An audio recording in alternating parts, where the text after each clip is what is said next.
Hello there. She has experienced many crises and none of which have really been overcome. Brexit, COVID, now the price explosion as a result of the Ukraine war. In view of all this, a rapprochement would be expected. And the Birmingham Convention was meant to be a belated coronation mass for Truss, who has been in office since September 6th.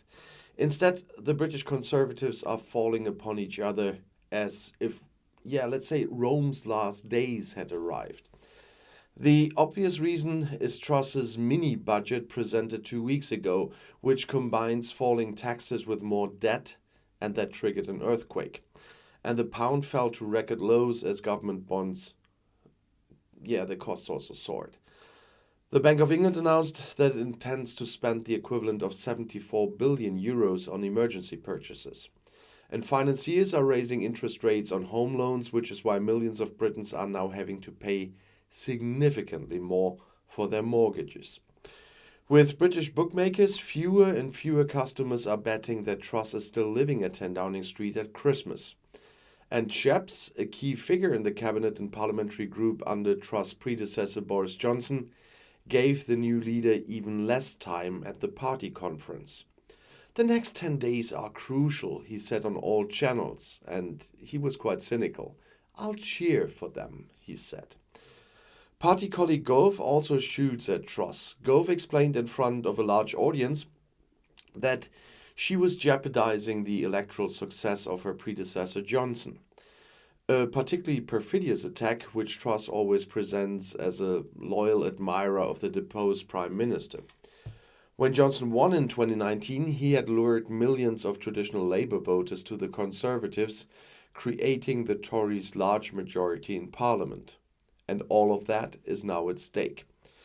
There are many reasons why the Tories' polls plummeted barely 4 weeks after the new boss took office. The communication of the mini budget was so catastrophic that Truss made a U-turn at the party Congress and withdrew the announced abolition of the top tax rate. Then her Chancellor of the Exchequer, Kwasi Kwarteng, had to accept that he had to bring forward the financial forecast announced for the end of November in order to calm the markets and the voters.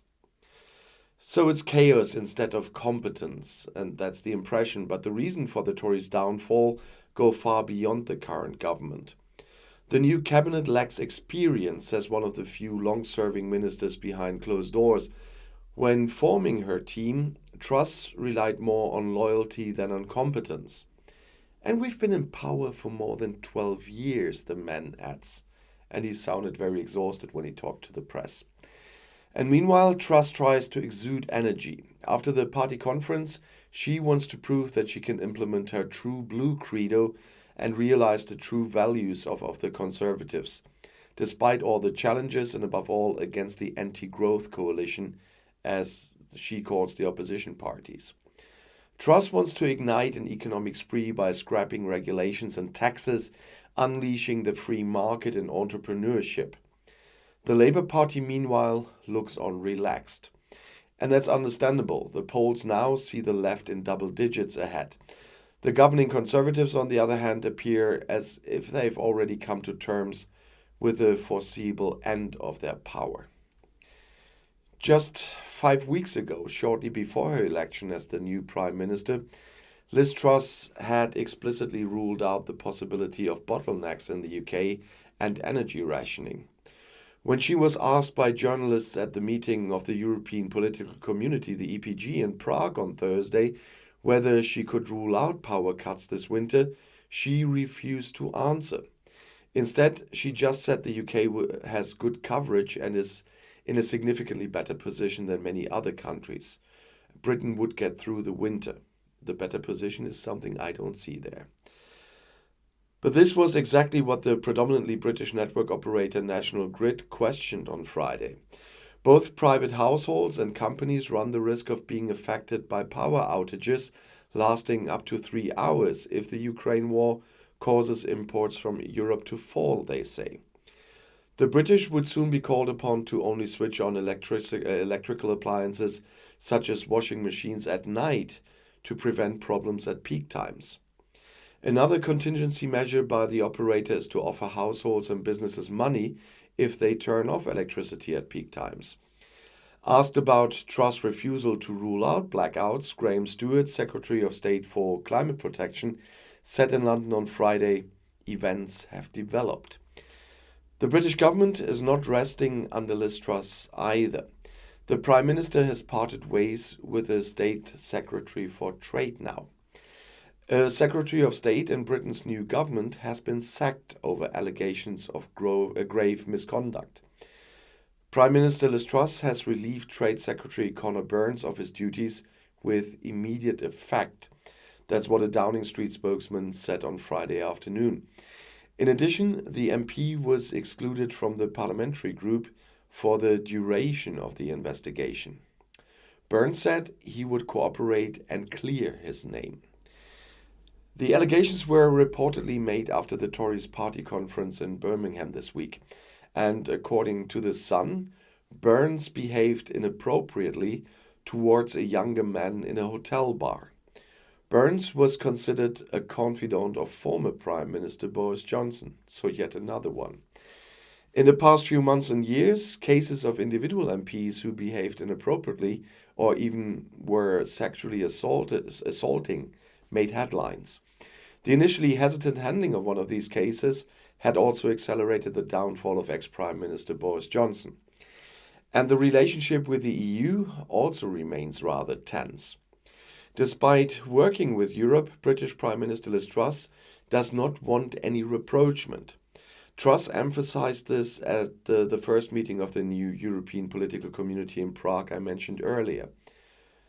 For Thursday's European Political Community meeting in Prague, the castle where the event was held had to be stripped of EU flags, apparently at the request of the UK, while the EU institutions had to keep their presence as discreet as possible. Czech Prime Minister Petr Fiala described the meeting of the 43 European heads of state and government as a success and was optimistic about the future of the format. He said, "Our common task was to create an informal platform where we can work together, exchange ideas, and develop solutions to restore peace and prosperity in Europe. And I think we've succeeded," he said at the final press conference. The concept of the European political community had raised a number of doubts among the EU accession candidates.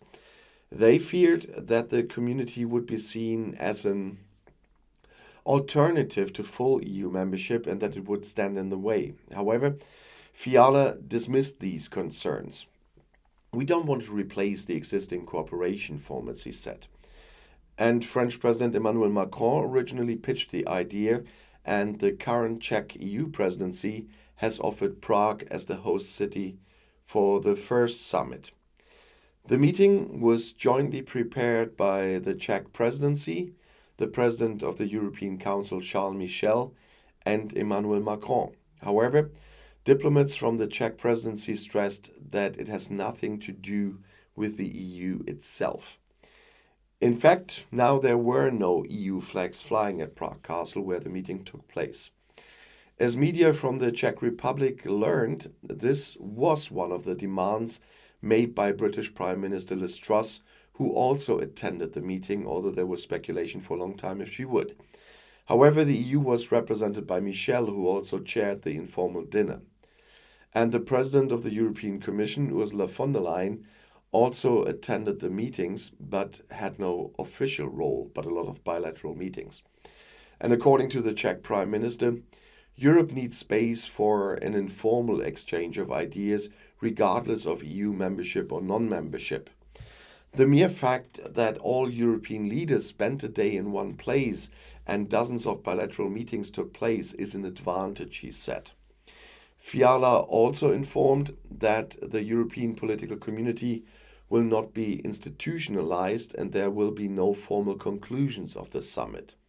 It's about working with all our European partners to counter Putin's appalling war in Ukraine.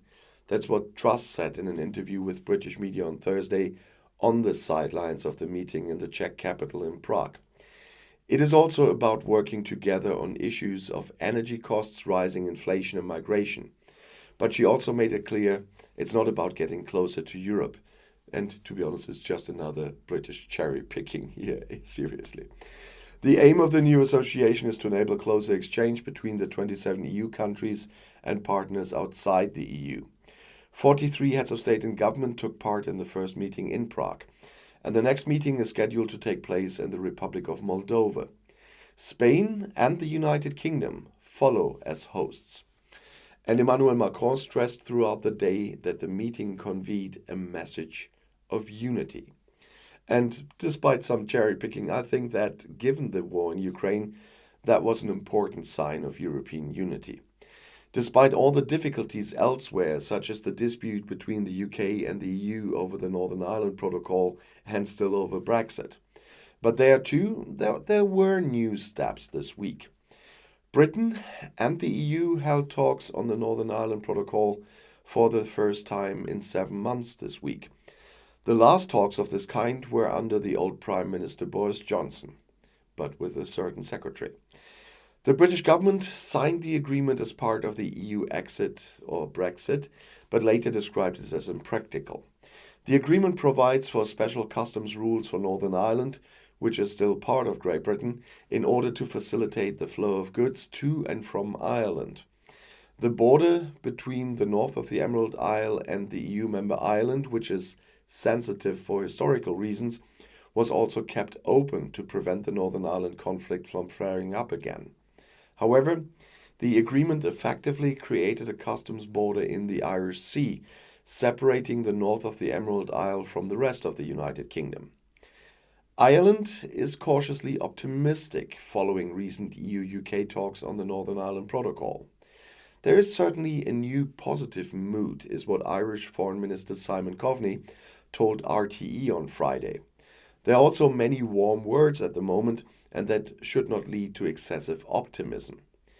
And he said, but I think we should recognize that this new team in the UK government is making a real effort. Time will tell if this leads to an agreement.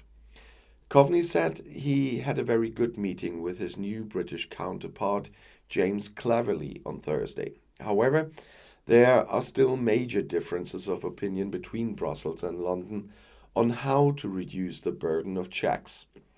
Should Great Britain actually overturn the agreement as they still plan to, the EU Commission wants to involve the European Court of Justice. It is unclear whether the new Prime Minister Liz Truss could bring movement into the dispute, and this time in the right direction, I mean. This, depending on how badly she will go in the polls, when it goes too bad, she will bring up the whole trouble again, I'm quite sure about that. And as you still can hear, there will only be this one video today because, as you can hear on my voice, I'm absolutely not up on track yet. But I will try to at least bring here on my main channel one video a day until I'm feeling better. But it really struck me hard this time. But for me, it's necessary to do this. I explained a lot about this yesterday. So I will see you in my next video tomorrow, and I will be back.